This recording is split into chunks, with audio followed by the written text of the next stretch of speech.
On April 12, 1945, just past 2 in the morning, a Japanese officer sat in darkness on Kakazu Ridge in Okinawa, his pen moving deliberately across rice paper. His hands shook as he wrote, trembling not from fear alone, but from the weight of what he was documenting. What he recorded that night would become one of the only surviving accounts of a military encounter that shattered 3 decades of carefully developed doctrine. The words came slowly, deliberately. The Americans possess devices that allow them to see in complete darkness. This is not rumor, this is fact. They killed our infiltrators at distances we measured at 70 yards in pitch blackness, with no muzzle flash visible to give away their positions. They see us while we remain blind. Through the moonless night, Japanese forces had just come face to face with something that contradicted everything the Imperial Japanese Army had taught about fighting in darkness. For 3 years, the night had belonged to them. Their night attacks, perfected since the Russo-Japanese War of 1904, had terrorized Allied forces across the Pacific, from Guadalcanal to Burma. But here on this coral ridge in Okinawa, American soldiers were engaging Japanese infiltrators in absolute darkness, with a precision that seemed impossible, almost inhuman. The attack force from the Japanese 62nd Division's Night Assault Unit had been decimated. Each soldier fell to precise fire from enemies they could not see. No star shells lit the sky. No searchlights swept across their positions. No flares illuminated the darkness. Only carbine fire came from positions that should have been completely blind. The Americans possessed technology that had transformed darkness from Japan's greatest advantage into something far more terrible, a killing field where only they could see clearly. What the Japanese didn't realize was that they had encountered the T3 carbine, later designated the M3, equipped with something revolutionary, an infrared night vision system. This allowed American soldiers to see with striking clarity at distances ranging from 70 to 125 yards in complete darkness. The technology was so secret that even most American troops had no idea it existed. This single innovation would contribute to psychological devastation that spread through Japanese forces. They had built their entire tactical doctrine around their mastery of darkness. Now that mastery had become obsolete in the face of American technology. The Japanese military's dominance of night combat had deep historical roots stretching back decades. Since the Meiji Restoration, the Imperial Army had emphasized night operations to offset Western technological superiority. At Port Arthur in 1904, Japanese night attacks had overwhelmed Russian positions that everyone believed were impregnable. The doctrine was refined through decades of fighting in China, where night infiltration and assault became the hallmark of Japanese tactical superiority.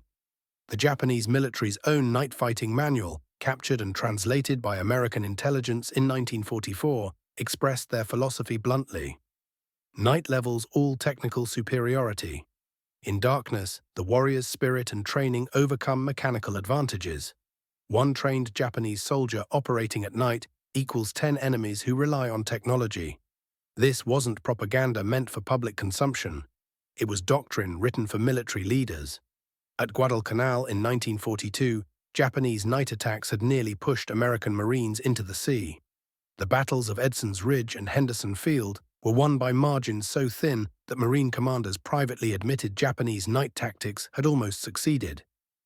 Colonel Merritt Edson himself wrote in his after-action report, "They came at night like ghosts. Our men fired at sounds, at shadows, at their own imagination." The Japanese moved through darkness as if born to it. Statistical analysis conducted by the U.S. Army's Operations Research Office revealed the mathematical reality of this superiority. From 1942 to 1944, Japanese forces inflicted 60% of American casualties during night operations, even though night combat comprised only 30% of total engagement time.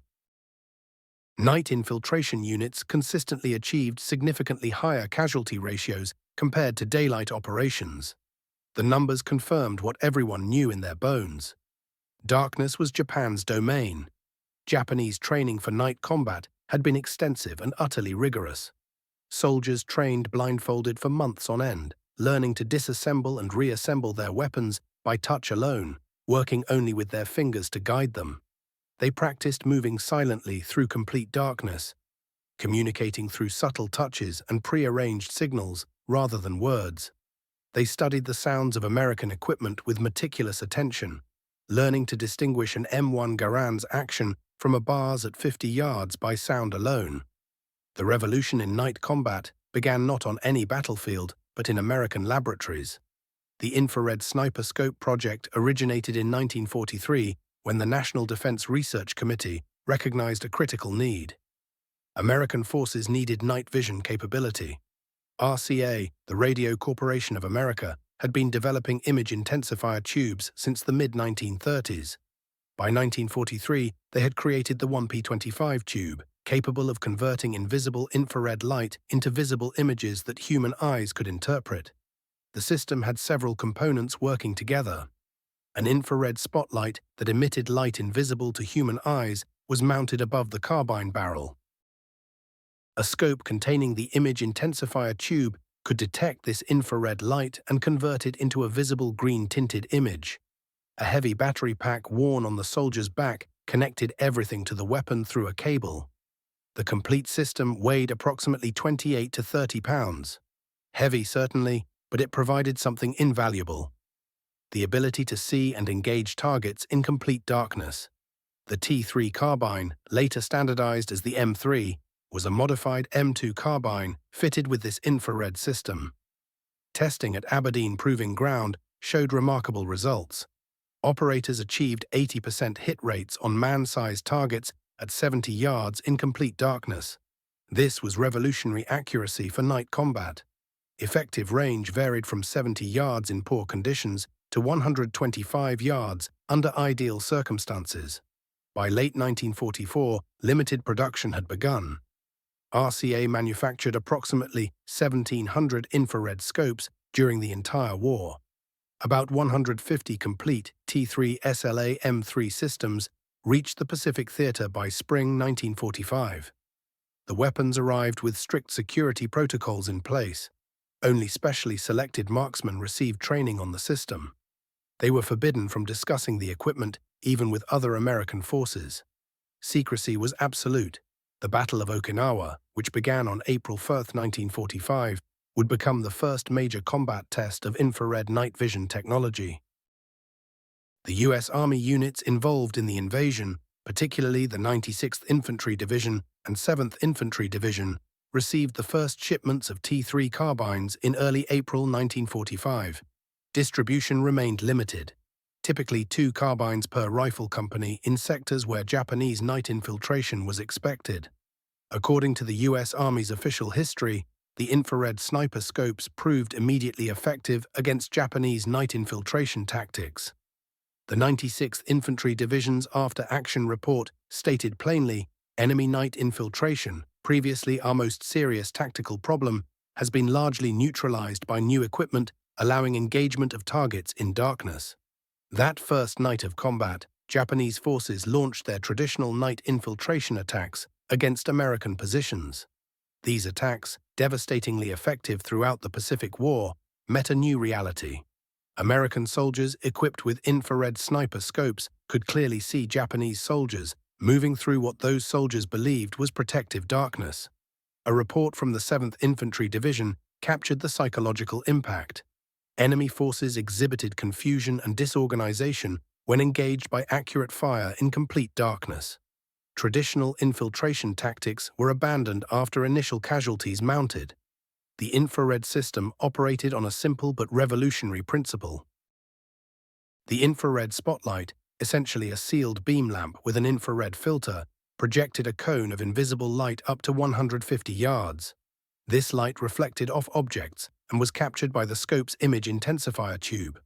The 1P25 tube, manufactured by RCA, amplified this infrared light and converted it to visible wavelengths, presenting the operator with a clear green-tinted image of the battlefield. Technical Sergeant John Murray of the 96th Infantry Division, one of the first trained sniper scope operators, described the experience in a 1985 interview with the Army's Center of Military History. Looking through that scope at night was like nothing I'd ever experienced. Japanese soldiers appeared as bright green figures against darker backgrounds. You could see their faces, their rank insignia, identify what weapons they carried. They moved carefully, professionally, using excellent light infantry tactics. But they had no idea we could see them. The psychological advantage was as significant as the technological one. Murray continued with reflection. The Japanese had owned the night for 3 years. They moved with complete confidence in darkness. Watching them through the scope, you could see that confidence in their movements. Then we'd fire, and you'd see the confusion, the panic. They couldn't understand how we could see them. The infrared spotlight was completely invisible to the naked eye, which meant Japanese forces never saw it coming. Operators received training to fire single shots or short bursts, then immediately relocate. This made counterfire impossible, even if Japanese forces could determine the general direction of incoming fire. Within a week of the invasion, Japanese night operations on Okinawa had dramatically decreased. The 32nd Army, defending Okinawa under General Mitsuru Ushijima, had planned extensive night counterattacks as part of their defensive strategy. These plans were largely abandoned after the first week's casualties. Colonel Hiromichi Yohara, senior operations officer of the 32nd Army and one of the few senior officers to survive the battle, wrote in his post-war memoir, The Battle for Okinawa, published in 1973. Our night assault units, which had never failed in 3 years of war, were being eliminated before reaching American lines. The Americans possessed some capability we did not understand. While Yohara's memoir doesn't specifically mention infrared technology, he likely never learned the exact nature of the American capability. What he did document was the complete breakdown of Japanese night operations. Units that had specialized in night combat refused to leave their caves after dark. The sophisticated infiltration tactics, refined over decades, were simply abandoned. The U.S. Army's Operations Research Office calculated that during the first week of combat on Okinawa, infrared-equipped units accounted for approximately 30% of all Japanese small arms casualties during night operations, despite representing less than 1% of American weapons. This extraordinary effectiveness led to rapid changes in Japanese tactics. Declassified technical reports from 1945 reveal both the considerable capabilities and significant limitations of the infrared sniper scope system. The device operated effectively in complete darkness, but had several constraints that Japanese forces never discovered or exploited. The battery system, using heavy lead-acid cells similar to automobile batteries, limited operation to 20 to 30 minutes of continuous use. Intermittent use could extend this to several hours, but operators couldn't sustain constant engagement. The weight, nearly 30 pounds for the complete system, made rapid movement difficult. Operators were essentially fixed-position specialists rather than mobile infantry. Weather significantly affected performance. Heavy rain reduced effective range to under 40 yards. Fog and smoke scattered infrared light, creating halos that obscured targets and confused the operator's vision. White phosphorus, commonly used in combat, rendered the system temporarily useless. However, Japanese forces, unaware of the technology's nature, never systematically tested these conditions or developed countermeasures. The infrared spotlight, while invisible to the naked eye, could theoretically be detected by anyone looking directly at it through certain optical devices with specially coated lenses. Some Japanese naval binoculars actually possessed this capability, but Japanese forces never realized this possibility or developed detection procedures. As the fighting on Okinawa intensified, American forces became increasingly sophisticated in how they deployed their infrared sniper scopes. The 7th Infantry Division pioneered what they called infrared ambush tactics, stationing these devices to command every possible avenue a Japanese soldier might use to advance. They covered infiltration routes, mountain paths, places where soldiers gathered water, openings in defensive barriers. These positions sat quiet and watchful until enemy forces walked into the prepared kill zone, at which point American gunners unleashed their fire with lethal precision. The 96th Infantry Division's official report documented their methods in detail. Sniper scope operators were placed to create overlapping fields of vision. Each operator received a primary sector with deliberate overlap to the adjacent positions. guaranteeing that no part of the defensive line went unobserved. The operators took shots at targets as they appeared, while simultaneously radioing information about larger enemy movements to artillery and mortar units. A particularly clever innovation emerged alongside this physical deployment. American commanders realized they could wage psychological warfare through selective targeting. Some Japanese infiltration attempts were deliberately allowed to slip through unimpeded, while others were met with immediate annihilation. This unpredictability shattered Japanese confidence. No soldier knew whether enemy observers were watching his particular movement.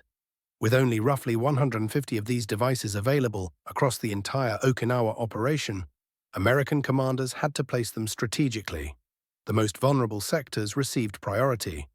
These included weak points in the line, ammunition and supply paths, water collection areas, and routes approaching command centers. The scarcity itself became an asset, generating confusion about where American night vision existed and where it didn't. Japanese intelligence struggled frantically to determine exactly what American night fighting capability entailed. When Allied forces captured Japanese documents and translated them through the Allied translator and interpreter section, they discovered Japanese military planners had developed wildly different theories about American night vision. Some were partly accurate, others fantastical. A 62nd Division intelligence report, dated April 20, 1945, proposed that Americans may possess infrared detection equipment similar to aerial photography devices, with the theory that movement during rain would reduce its effectiveness. This assessment came surprisingly close to reality, yet without grasping the active infrared spotlight element of the system, Japanese commanders couldn't formulate practical defenses. Other reports suggested Americans had developed some kind of pharmacological enhancement for night vision, which prompted Japanese medical officers to order massive vitamin A distribution among their troops. Some units smeared themselves with mud in misguided attempts to reduce body heat, operating under the false assumption that thermal imaging was somehow involved. The most insightful observation came from a captured Japanese technical officer's personal notebook. Americans use artificial light invisible to human eye. Detection method unknown. The entry continued that counter-detection seemed impossible with available Japanese equipment. This breakthrough understanding arrived too late and never circulated widely enough to make any difference. The concrete results of infrared sniper scope deployment on Okinawa painted a clear picture. Roughly 150 T3M3 carbines equipped with the technology saw action. During the first week of sustained combat, infrared-equipped units accounted for approximately 30% of all Japanese casualties occurring during night operations.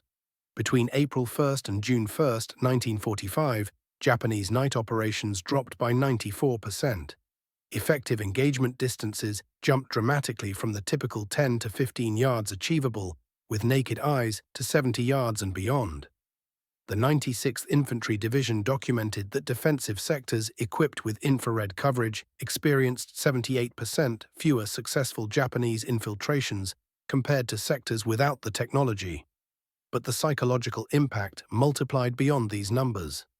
Japanese units abandoned night operations in areas where no infrared capability existed at all. The 10th Army's intelligence section noted in their assessment that the enemy has largely abandoned night infiltration tactics. Captured soldiers consistently reported overwhelming dread of American ability to see in complete darkness. Whether the capability actually existed in every sector became almost irrelevant. The perceived threat was enough to neutralize what had been the enemy's most reliable tactical advantage. This psychological dominance cascaded through the entire Japanese defensive structure.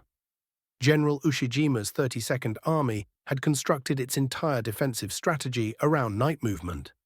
Under cover of darkness, soldiers could resupply forward defensive positions, carry wounded to rear areas, and gather intelligence. Without the ability to move safely after sunset, Japanese units found themselves increasingly cut off from support and reinforcement. The supply lines that had functioned nightly went silent. Forward caves and bunkers received no fresh ammunition or food. Wounded soldiers remained where they fell, untreated. Runners who had carried messages between positions under darkness could no longer operate. The intricate defense in depth that General Ushijima had meticulously planned dissolved into a collection of isolated strongholds. Each one could be surrounded and reduced individually. The U.S. Army's official history noted that the Japanese inability to operate at night, whether from actual infrared observation or psychological fear of it, substantially accelerated the entire campaign. Positions expected to resist for weeks fell in days once they became isolated. Training materials for infrared scope operators, declassified during the 1990s, revealed how thoroughly American forces prepared their men for this mission. Each operator completed 40 hours of specialized instruction. Trainees studied the fundamental physics of infrared light and image intensification technology. They learned to maintain and troubleshoot the equipment in field conditions. They practiced identifying targets and judging distances while viewing the distinctive green-tinted imagery. They mastered battery management and techniques for stretching power reserves. They studied tactical positioning and security protocols designed to prevent the equipment's capture. The technical manual, designated TM5-9341, contained stark language. Operators received explicit instructions to destroy their equipment rather than let it fall into Japanese hands. Each device came equipped with thermite grenades reserved specifically for this purpose should enemy forces overrun the position. This extreme precaution underscored how revolutionary American leadership considered the technology. Selection of operators followed rigorous standards. Only the finest marksmen qualified, and even then only those demonstrating emotional resilience and independent judgment. The psychological toll of killing enemies unaware of your presence had been recognized and addressed in the training curriculum. Materials emphasized that scope operators saved American lives by disrupting infiltration. This framing helped operators accept the moral weight of their role. The infrared sniper scope emerged from American research, but Germany pursued parallel development with their ZGN-229 Vampire system for the St. G44 assault rifle. German forces deployed this technology in limited numbers during the war's final months in Europe, primarily through Panzer Grenadier units during the Battle of the Bulge and Rhine crossing operations. American success rested not merely on inventing the technology, but on successfully producing it in meaningful quantities, shipping it across the Pacific, training qualified operators, and maintaining operational secrecy throughout the campaign.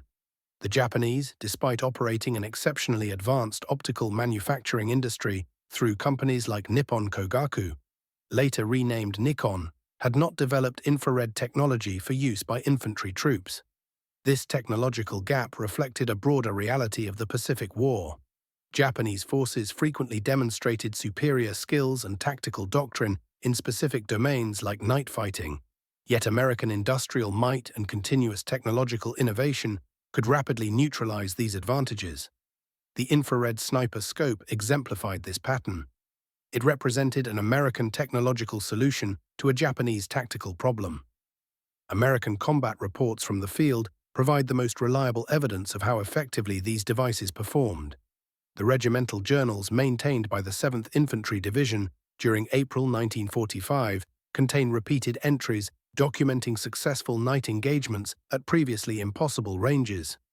The 96th Infantry Division recorded one verified engagement on April 15, 1945.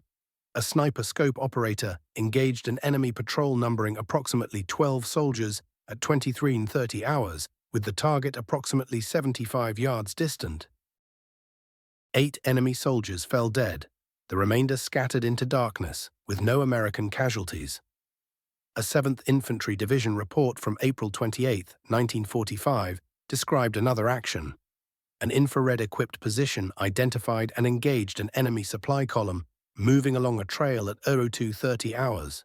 6 soldiers were killed, their supplies destroyed by mortar fire that the sniper scope operator had directed. The enemy never attempted using that trail again during subsequent nights. Confronted with the inability to move effectively across the surface after dark, Japanese forces retreated into Okinawa's complex network of natural caves and tunnels. These underground systems had been prepared beforehand as defensive positions, but now they became the sole refuge from American night vision. Colonel Yahara's memoir captures the desperation of this adaptation. Our forces were reduced to remaining in caves during darkness. Surface movement was authorized only during daylight under concealment. This reversal of our traditional tactics was devastating to morale. Yet this forced retreat into the tunnels created new catastrophes. The cave systems, despite their extent, contained gaps and disconnections. Units became isolated from one another, unable to coordinate actions or receive supplies. The tunnel network that should have sheltered Japanese forces became a series of death traps.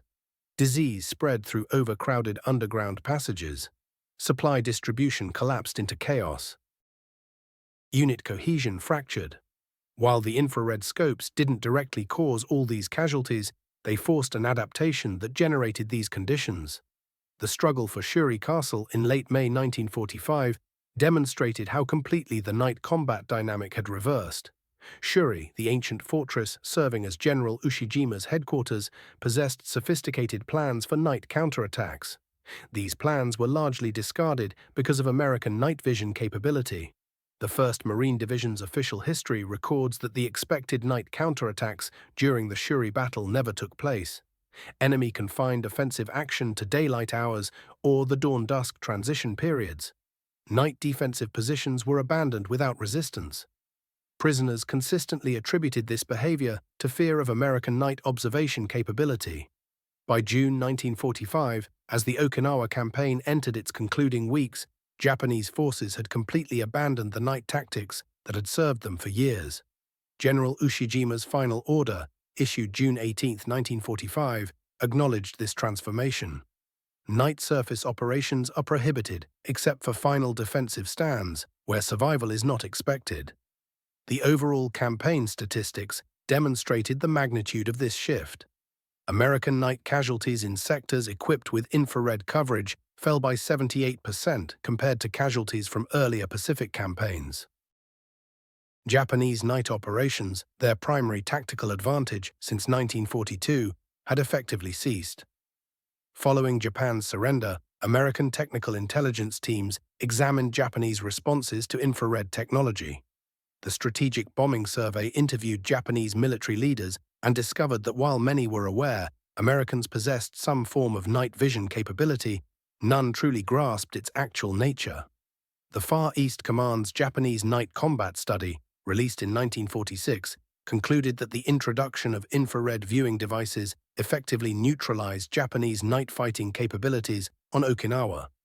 This single technological advantage disrupted tactical doctrine refined over 40 years and materially expedited the campaign's conclusion.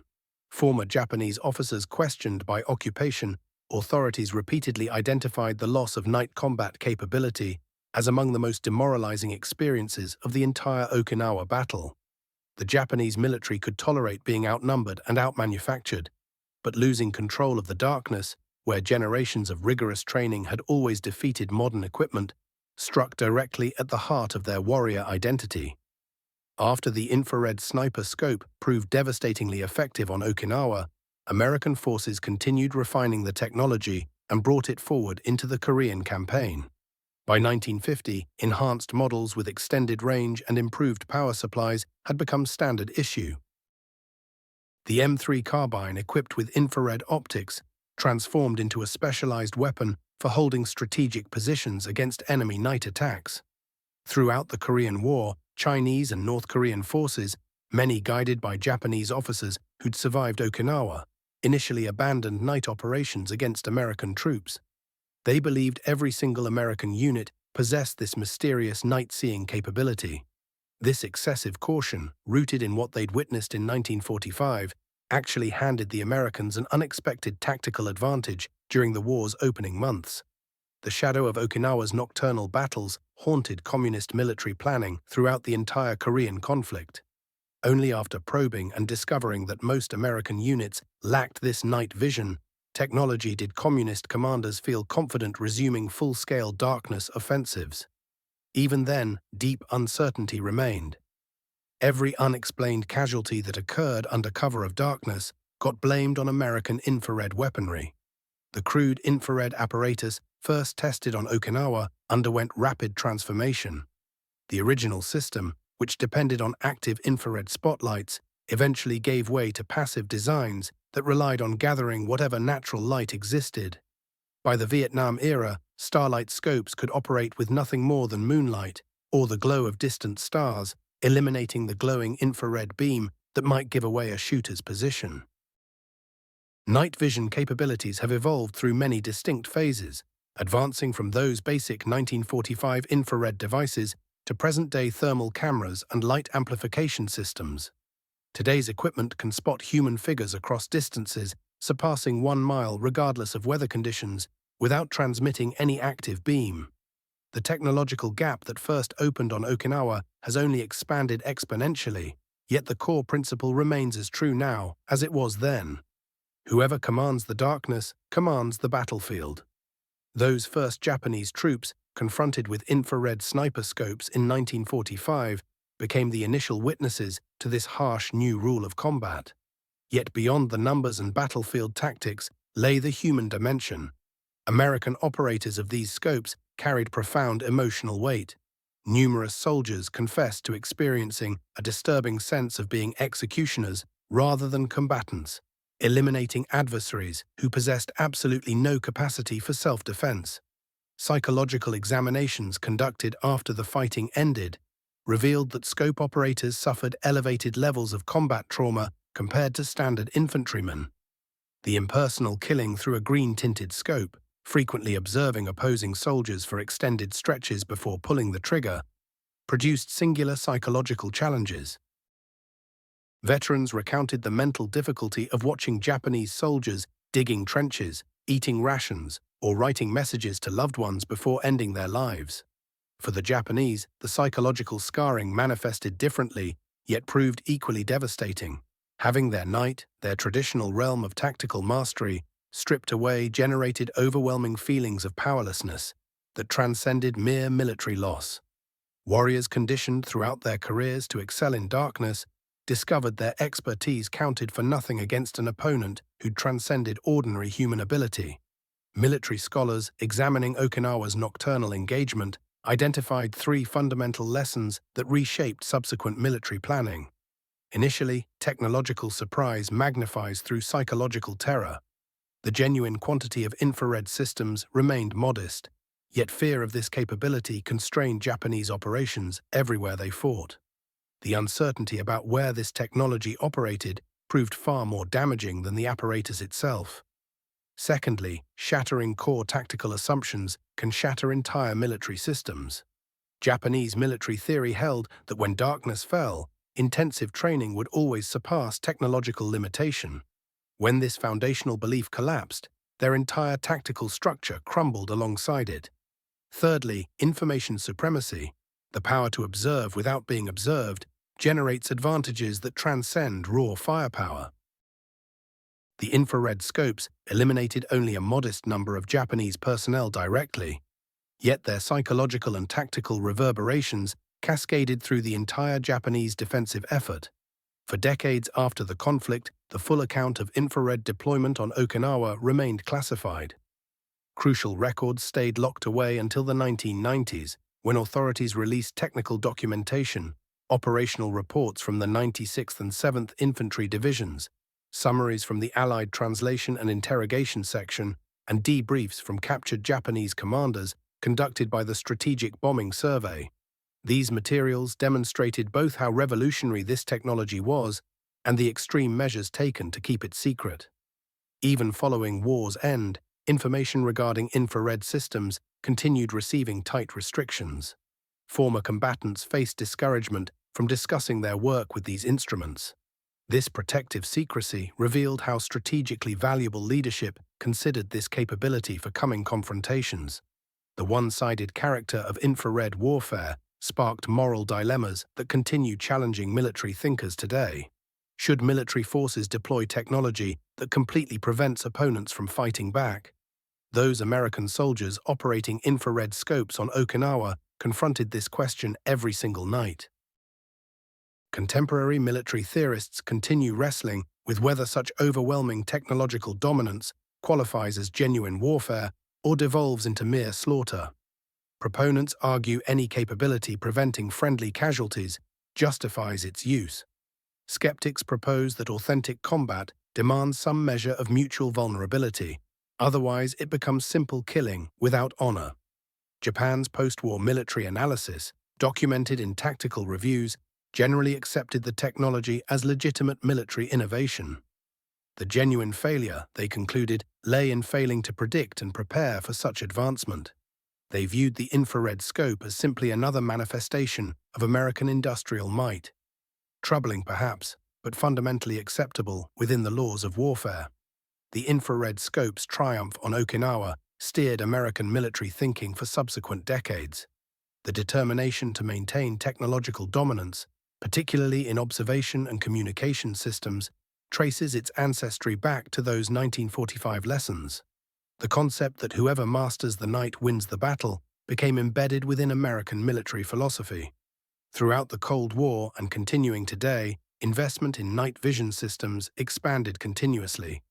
With each technological generation, the disparity between those capable of seeing in darkness and those unable to do so widened further.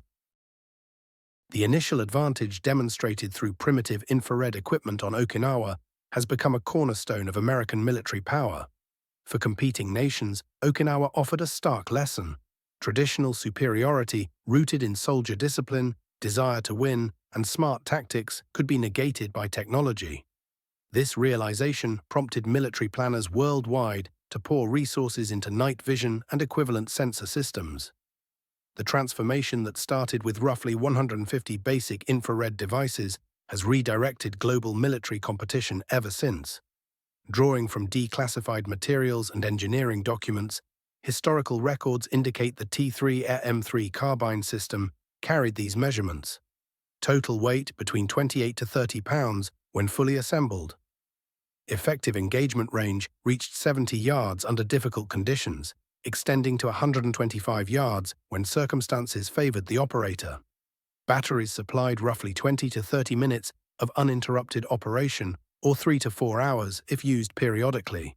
The device utilized an RCA 1P25 image amplifier tube, powered by a 6-volt lead-acid battery, with a sealed beam infrared light source filtered for infrared emission. Around 1,700 scopes were manufactured overall, with approximately 150 reaching the Okinawa battlefield. Despite their crude construction compared with contemporary equipment, these systems embodied revolutionary capacity. Achieving accurate shots at 70 yards or beyond in absolute blackness represented something never before achievable in ground warfare. The arrival of infrared night vision equipment during the Okinawa campaign represented a watershed moment in military history. For the initial time, technology granted one side complete mastery of darkness, traditionally the arena where intensive preparation and individual excellence determined victory. The Japanese infantry, who dominated night fighting for 4 decades, witnessed their supreme tactical advantage vanish almost instantaneously. Roughly 150 infrared carbines in the hands of specifically trained American riflemen fundamentally transformed the Pacific War's concluding battle. Though directly accounting for a small fraction of overall casualties, these instruments achieved something vastly more consequential. They shattered Japanese military confidence in their own combat effectiveness. The psychological reverberations extended far beyond immediate tactical consequences. Japanese commanders abandoned darkness operations, their core tactical strength across every sector. Not merely where infrared equipment was confirmed, communication channels were severed, isolated positions became indefensible, and unified defensive action turned impossible. The intricate tactical doctrine that had sustained Japan throughout the entire war disintegrated when confronted with American technology appearing to exceed natural human capacity. Colonel Hiromichi Yohara, surviving senior Japanese commander from Okinawa, recorded in his later writings, "The Americans had conquered nature itself, turning our darkness into their illumination. We faced not simply overwhelming weaponry, but superior science, against which personal valor held no meaning whatsoever." The American servicemen commanding these experimental night vision devices became trailblazers in a revolutionary combat methodology, one where perceiving everything mattered more than firepower, where observation meant triumph. Their accumulated experiences, both tactical victories and emotional burdens, established models that persist in contemporary battlefield situations where technological advantage overwhelms conventional measures. Okinawa proved that technology could fundamentally transform combat's very nature. The infrared scope represented more than mere tactical advantage. It demolished an entire military philosophy perfected across multiple decades. Japanese commanders who'd honed darkness fighting since 1904 discovered themselves powerless, confronting American soldiers who transformed darkness into daylight. The statistics convey merely surface truth: 150 devices, constituting 30% of nighttime casualties during the opening week, producing a 94% reduction in Japanese nocturnal assault attempts. The authentic triumph was psychological, the utter spiritual collapse of adversaries recognizing their preparation, valor, and methods meant nothing against American technical innovation they neither comprehended nor could counter. During those 3 months spanning April through June in 1945, Okinawa's nighttime engagements validated an enduring principle applicable to contemporary conflict. Whoever maintains the capacity to observe while going undetected doesn't merely gain advantage, they dominate the entire theater of combat. Those primitive 1945 infrared carbines, weighing 30 pounds and penetrating darkness for 70 yards, initiated a transformation in military technology, continuing its development today. Japanese soldiers never anticipated American rifles perceiving 70 yards into complete darkness. This failure of foresight, combined with American technological achievement, accelerated Pacific War conclusion and created the foundation for American military preeminence persisting through today. Throughout that green-hued world visible through early infrared equipment, American servicemen glimpsed coming warfare, a world where technical superiority eclipses numerical strength, where information surpasses conventional firepower, where controlling darkness guarantees controlling victory. Okinawa's night warfare principles reverberate through every contemporary combat scenario where overwhelming technological superiority favors one combatant. The infrared scope was far more than a mere instrument. It represented a window into tomorrow's battlefields, where technology would ultimately supersede physical strength, where visual range would matter more than fighting ability, where occupying the darkness meant occupying the battlefield. Those Japanese infantrymen who encountered this technology in 1945 became history's initial instructors in a lesson all modern military forces have learned. When technology controls the battlefield, darkness ceases providing safety, and those who cannot perceive have already surrendered.